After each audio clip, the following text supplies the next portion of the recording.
बिस्मिल्लाहिर्रहमानिर्रहीम। अस्सलामुअलैकुम। आपके अपने चैनल में खुश आमदीद। कहानी सुनने से पहले बराह मेहरबानी इस चैनल को सब्सक्राइब कर लीजिएगा ताकि आइंदा आने वाले दिनों में आप अच्छी अच्छी कहानियाँ, डरावनी कहानियाँ, खौफनाक कहानियाँ, ख़तरनाक कहानियाँ, सच्ची कहानियाँ इस चैनल पर सुन सकें। चलें कहानी शुरू करते हैं। ठंडी सड़क का भूत। मैं खुद को एक बहादुर इंसान समझता था और यही चीज़ मैं अपने दोस्तों को सिखाना चाहता था। जब भी कोई दोस्त मुझसे हवाई चीज़ों के बारे में बताता तो मैं उनका खूब मजाक उड़ाया करता था। मैं इनको कहता कि तुम बहुत बड़े डरपोक हो, ऐसा वैसा कुछ नहीं होता। ये चीज़ें पुराने दौर में होती थीं, अब नहीं। और फिर एक बार मैं अपने दोस्तों के साथ सिनेमा गया। 9 से 12 का शो देखा। सब दोस्त सिनेमा से बाहर निकल आए। तभी मेरे एक दोस्त ने कहा, यार देखो तो धुंध इतनी नीचे तक आ गई है कि कुछ नज़र ही नहीं आ रहा, क्योंकि दिसंबर का महीना था और सर्दी बहुत ही ज़्यादा थी। इसलिए सिनेमा से निकलते ही मेरे तो दांत आपस में बजने लगे थे। धुंध इतनी शदीद थी कि हद निगाह सिर्फ 10 कदम ही रह गई थी। मैंने कहा, अरे यार अब तो बाइक भी कछुए की रफ्तार से चलानी पड़ेगी। देखो तो वाकई में कुछ दिखाई नहीं दे रहा। ऐसे में टाइम पर घर कैसे पहुंचेंगे? दोस्तों ने कहा, यार कोई बात नहीं, अब घर तो जाना ही है ना। वैसे भी हम यहाँ रुककर धुंध खत्म होने का इंतज़ार थोड़ी ना करेंगे, चलो निकलते हैं। इसके बाद हम सब ने अपनी अपनी बाइक स्टार्ट की और वहाँ से एक साथ घर की तरफ चल दिए। अभी कुछ ही दूर गए थे कि एक दोस्त बोला, यार सड़क बिल्कुल खाली है, कोई ट्रैफिक भी नहीं है और ना ही कोई रोकने वाला है, क्यों ना रेस हो जाए। देखते हैं कि मोहल्ले में सबसे पहले कौन पहुँचता है। ये सुनकर बाकी दोस्तों ने कहा, तो चलो फिर आज देख लेते हैं किसमें कितना दम है। मैंने कहा, अरे क्यों मरने वाले काम कर रहे हो? 10 कदम से आगे तो कुछ नज़र नहीं आ रहा, ऊपर से तुम लोग रेस की बातें कर रहे हो। इतने में आमिर ने कहा, तुम सीधी तरह बोलो ना तो कि तुम डर गए हो, क्योंकि तुम इस वक्त हमसे जीत नहीं सकते। मैंने कहा, यार ऐसी कोई बात नहीं है, धुंध की वजह से कुछ नज़र नहीं आ रहा, तो ऐसे में रेस कैसी? तुम्हें नहीं लगता कि हमें इस वक्त बहुत एहतियात से जाना चाहिए? तभी मेरे दोस्त दूसरे दोस्त ने कहा, अरे हम सब लोग लगाते हैं रेस, इसको आराम आराम से आने दो पीछे कछुए की स्पीड से। जब हम इसके सामने बिजली की रफ्तार से जाएंगे ना, तो मुझे यकीन है कि इसकी सारी एहतियाती नसीहतें ये खुद ही भूलकर बाइक को हवा में उड़ा लेगा, क्योंकि इसको छेड़ने का यही तरीका है। जब भी कोई इससे आगे जाता है तो ये खुद ब खुद इससे रेस लगा लेता है और इससे आगे निकल जाता है। भला सब लोग जानते नहीं हो इसे? ये सिर्फ ड्रामेबाजी कर रहा है और कुछ नहीं। इतने में एक दोस्त ने कहा, चलो तो फिर शुरू करते हैं, 3, 2, 1 चलो। ये कहकर सब ने अपनी अपनी बाइक की स्पीड तेज कर ली और देखते ही देखते धुंध में गायब हो गए। मैंने आम सी जैकेट पहन रखी थी, तो मैंने हाथों में दस्ताने भी नहीं पहने हुए थे, जिसकी वजह से मेरे हाथ पूरी तरह सर्दी से ठिठर गए थे। मुझे बहुत ही ज़्यादा ठंड लग रही थी। इस वजह से मैंने अपनी बाइक की स्पीड आहिस्ता ही रखी, क्योंकि मैं सर्दी से कांप रहा था। इस वजह से मैं बहुत ज़्यादा स्लो हो गया था। अब पूरी सड़क वीरान थी और मैं अकेला ही इस सड़क पर पागलों की तरह जा रहा था। अब मैं बहुत परेशान हो रहा था, क्योंकि सड़क पर बहुत सन्नाटा था। बहुत ही देर बाद कोई 1 आध घंटे या बाइक पास से गुजर जाती। इसके बाद सड़क पर फिर से वीरान हो जाती। मैं चुपचाप बस चलता रहा। ऐसी खामोशी थी कि मुझे सिवाय मेरी बाइक की आवाज़ के और कुछ भी सुनाई नहीं दे रहा था। मैं चलते-चलते एक मोड़ पर जाकर रुक गया। ये एक शॉर्टकट रास्ता था। इस शॉर्टकट रास्ते का नाम ठंडी सड़क था और ये इस सड़क का नया नाम है, जबकि ये सड़क इस वक्त बांसों वाली सड़क के नाम से मशहूर थी, क्योंकि इस सड़क के दोनों अतराफ में बांसों के बड़े-बड़े दरख्त भी लगे हुए थे।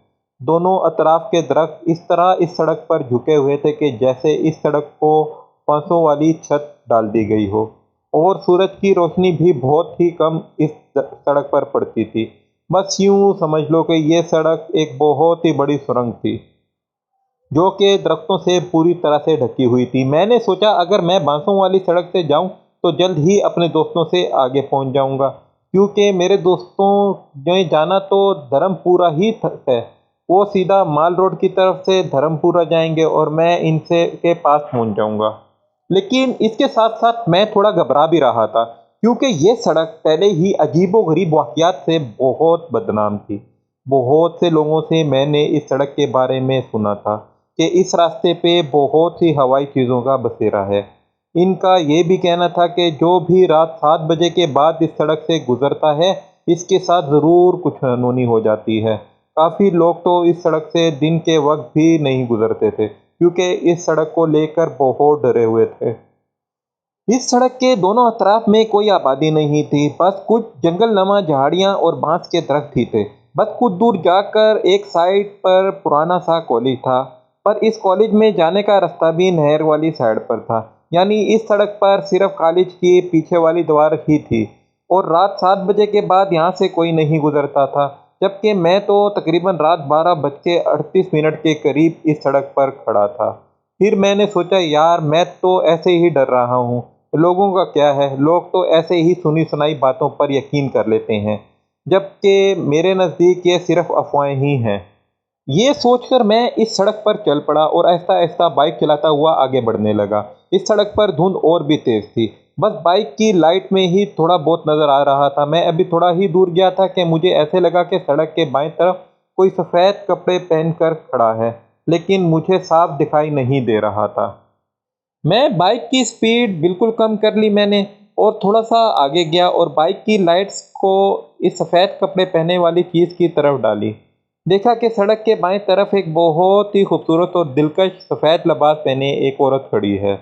इसके काले घुंघराले बाल, लंबे-लंबे बाल थे, जो कि इसने खुले छोड़े हुए थे।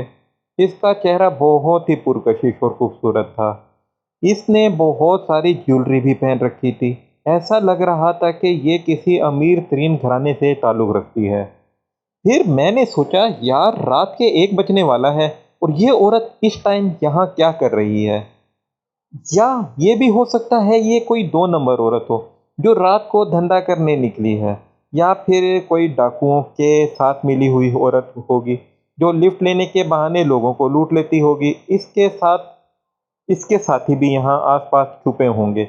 मैंने बाइक की स्पीड और ज़्यादा स्लो कर ली। मैं बहुत धीरे-धीरे ये सब सोचता हुआ इसकी तरफ बढ़ रहा था। जब इसके और मेरे बीच सिर्फ 10 कदम का फासला रह गया, तो मैंने बाइक सड़क के दाएं तरफ कर ली और रोक ली, जबकि वो सड़क के बाएं तरफ ही खड़ी थी। मैंने सोचा, अगर मेरे साथ कुछ भी बुरा होने लगेगा, तो मैं भागने में आसानी रहेगी। इस वजह से बाइक मैंने स्टार्ट ही रखी। मैंने दूर से ही बाइक पर बैठे हुए इससे पूछा, कौन हो तुम? इसने मुझे कोई जवाब नहीं दिया। मैंने सोचा शायद इसको मेरी आवाज़ सुनाई नहीं दी। मैंने 4 कदम बाइक को आगे ली और फिर से थोड़ा ऊंची आवाज़ में कहा, कौन हो तुम और यहाँ क्या कर रही हो? लेकिन इसने फिर से कोई जवाब न दिया। अब मैं थोड़ा घबराने लग गया था, क्योंकि मैं सोच रहा था कि ये जो मुझे जवाब नहीं दे रही, इसका मतलब है ज़रूर कोई ना कोई गड़बड़ है। इसके साथ ही इधर-उधर मैं देख रहा था, कहीं इसके साथी तो नहीं आ रहे। मैंने आखिरी बार ऊंची आवाज़ में कहा, देखो अगर तुमने अब भी जवाब ना दिया, तो फिर मैं जाने लगा हूँ। तो इसने अचानक रोना शुरू कर दिया और रोते हुए बोली, मैं बहुत मुश्किल में हूँ। मैं अपने शौहर के साथ अपने रिश्तेदारों की तकरीब से वापस आ रही थी कि अचानक से हमारी बाइक पंक्चर हो गई और हम पैदल चल रहे थे कि मैं थक गई। तो मेरे शौहर ने मुझे से कहा कि तुम यहाँ रुको, मैं जल्द ही कहीं पंक्चर लगवा कर आता हूँ। मैं तब से यहाँ खड़ी हूँ, पर मेरा शौहर अभी तक लौट कर नहीं आया। इस सुनसान जगह पर मुझे बहुत डर लग रहा है कि कहीं कोई चोर डाकू मुझे कोई नुकसान ना पहुंचा दे, और इस वजह से मुझे बहुत रोना आ रहा है। इसकी बातें सुनकर मेरे दिल में रहम आ गया। मैं बाइक से उतरकर इसकी तरफ गया। फिर मैंने कहा, देखें आप रोएं मत, मुझे ये बताएं कि आपका शौहर किस तरफ गया है? तो इस औरत ने धर्मपुरा की तरफ इशारा करते हुए कहा, वो इधर की तरफ गए हैं। तो मैंने इस औरत से कहा, अगर आप बुरा ना लगे तो आप मेरे साथ बैठ जाएं, मैं आपको धर्मपुरा उतार दूंगा, फिर आप इधर से अपनी घर चले जाना, क्योंकि धर्मपुरा इस टाइम भी आपको रिक्शा वगैरह मिल ही जाएगा। वैसे भी मैं धर्मपुरा ही जा रहा हूँ, तो अगर जाना है तो बताएं। इस औरत ने अपनी आंखों से आंसू पोंछते हुए कहा, आपका बहुत बहुत शुक्रिया, आप मुझे बस रक्शे तक ले जाएंगे, तो आगे तो मैं खुद ही चली जाऊंगी। मैं वापस बाइक की तरफ आ गया और बाइक स्टार्ट करके इसके पास ले गया। वो बाइक पर बैठ गई, फिर हम वहाँ से चल पड़े और अचानक से मुझे बहुत ज़्यादा ठंड लगने लगी। मैंने कांपते हुए बाइक चला रहा था। हम दोनों बिल्कुल खामोश थे, लेकिन मैं बहुत खुश था कि मेरे साथ बहुत खूबसूरत औरत बैठी हुई है। ऐसे में इससे दोस्ती करने का मौका भी मिल जाएगा। हो सकता है कि ये बेस्ट फ्रेंड बन जाए। तो मैंने सोचा कि इससे कोई बातचीत ही कर लूँ। मैंने इसको अपने बारे में बताया कि मेरा नाम रिमी है और हम फलां जगह पर रहते हैं। आज मैं फलां फ़िल्म देख कर आ रहा हूँ। लेकिन वो खामोशी से बैठी मेरी बातें सुनती रही।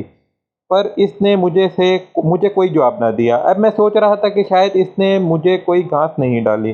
तो मैं कुछ देर के लिए वापस चुप हो गया और खामोशी से बाइक चलाता रहा। थोड़ी देर के बाद मैंने इससे पूछा कि आपका नाम क्या है? आप कहाँ रहती हैं? लेकिन इसने कोई जवाब नहीं दिया। मैं आगे देखते हुए इससे इधर-उधर की बातें करता रहा। फिर इसने मुझे फिर से कोई बात ना की।